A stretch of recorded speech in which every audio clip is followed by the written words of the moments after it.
مولانا سنجان شہید رحمۃ اللہ علیہ مولانا ادریس رحمۃ اللہ علیہ کے سسر تھے۔ 2007 میں مولانا سنجان شہید رحمۃ اللہ علیہ اپنے ایک شاگرد کی غداری کی وجہ سے سے شہید کر دیے گئے۔ مولانا سنجان نے 2007 میں خودکش حملوں کے خلاف فتویٰ دیا تھا۔ یہ وہ وقت تھا جب سانحہ لال مسجد ہوا تھا اور بہت سے علماء کرام کشمکش کا شکار ہوئے تھے کہ ہمیں اس موقع پر کیا کرنی چاہیے۔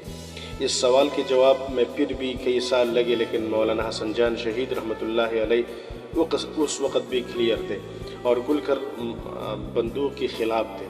ایسا نہیں تھا کہ انہیں معلوم نہیں تھا کہ اس مخالفت کا انجام کیا ہوگا۔ آج 2026 ہے، آج ان کے داماد نے سچ کہنے کی جرت کی اور جان سے ہاتھ دھو بیٹھے۔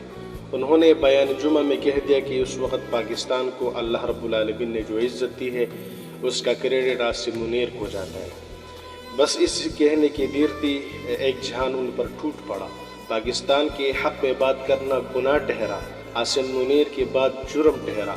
2007 میں تو صرف ایک گروہ تھا جو اختلاف رائے پر لوگوں کو مارتا تھا، لیکن آج اس گروہ کے ساتھ ساتھ کچھ نظریاتی اعتبار سے منظور پشتین کے کارکن اور عمران خان کے کارکن مل چکے ہیں۔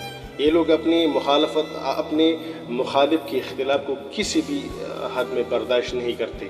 یہ بھائی مجھ سے ناراض نہ ہو، لیکن حقیقت یہ ہے کہ صرف یہ لوگ نہیں بلکہ ہر کارکن نے اپنے لیڈر کو خدا ٹھہرایا ہے کہ آپ ان کے خلاف اگر حق پر بھی ہو آپ کچھ نہیں بول سکتے۔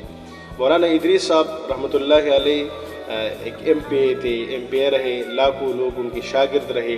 انہوں نے اپنا عمر قال اللہ قال الرسول میں گزارا۔ وہ اپنے ایک حلقے اثر رکھتے تھے۔ ریاست کو چاہیے تھا کہ وہ حضرت کی محافظت کرتے، لیکن انہوں نے اسے جانوروں کے حوالے کیا۔ ہم جن علماء کے سامنے جاتے ہی عظمت سے سر جھک جاتے ہیں، لیکن لوگ ان پر گولی چلا رہے ہیں۔ اختلاف رائے پر سفید داڑھی نوچنے والے، سفید لباس کو خون سے رنگین کرنے والوں کو اللہ رب العالمین برباد کر دے۔